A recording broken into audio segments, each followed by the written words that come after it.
Hello, this is Tony Heller from RealClimateScience.com, setting the record straight about compliance. More than 26 years ago, I got rid of my television.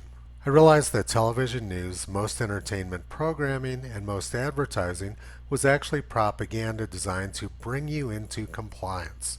It became pretty clear that just about everything on television was designed to push you into accepting one agenda or another. Here's a good example from CBS Evening News yesterday. Hospital strained. South Dakota and Indiana have the highest rates of COVID-19 hospitalizations per capita nationwide. South Dakota is a favorite target from the press because their governor, Kristi Noem, refused to lock the state down, refused to mandate masks, and refused to violate the civil rights of her citizens. This is unacceptable to news networks because she's not complying with their agenda of tyranny. So the governor responded. More misleading reporting from CBS. There are 547 people statewide in the hospital in South Dakota with COVID. That's less than 20% of those hospitalized. Nearly 40% of our beds are empty. Our doctors and nurses are doing an outstanding job taking care of those who need extra care. So less than 20% of hospital beds in South Dakota have COVID-19 patients, and almost 40% of the hospital beds are empty.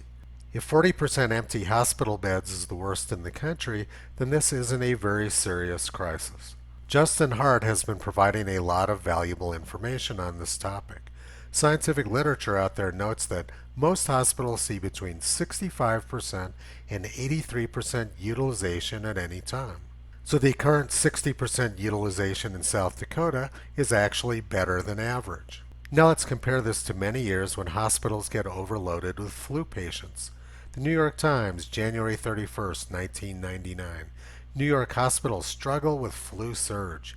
New York City hospitals are struggling to manage a widespread flu epidemic that is stretching their emergency rooms and wards to overcapacity and forcing workers to ratchet up the overtime.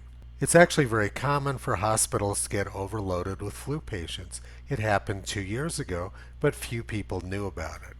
What has changed is that news agencies now have an agenda of tyranny, and they're going to attack anyone who doesn't go along with it. The reality is that South Dakota has one of the fastest declining case counts in the country. The number of new COVID-19 cases in South Dakota is down 50% over the last 3 weeks.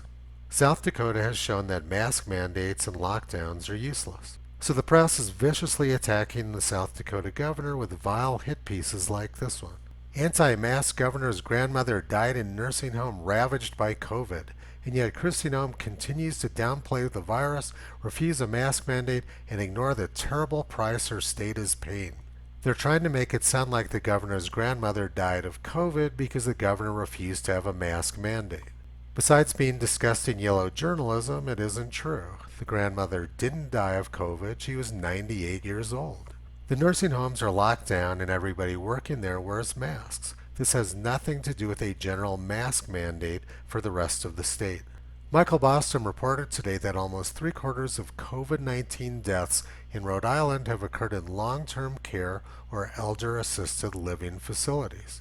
The same thing is true in Minnesota, that about 3/4 of the deaths there occurred in nursing homes. But the press doesn't attack those governors because they're Democrats and they comply. The worst governor in the country, Andrew Cuomo of New York, sent thousands of sick people into nursing homes and created the highest death rate in the world. He should be getting investigated for crimes against humanity, but because he complies with the press agenda, he's been nominated for Man of the Year. Not only did he kill thousands of people in nursing homes, but he then lied about it and tried to erase the evidence of what he did. The death rate in South Dakota is half of what it is in New York. But the South Dakota governor is demonized and the New York governor is voted Man of the Year.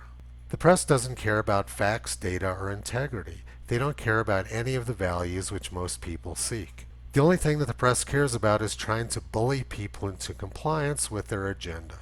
After 26 years of not having a television, Toto is immune to their brainwashing. And he sees exactly what they're up to. You can visit him and Kyrie on the web at realclimatescience.com.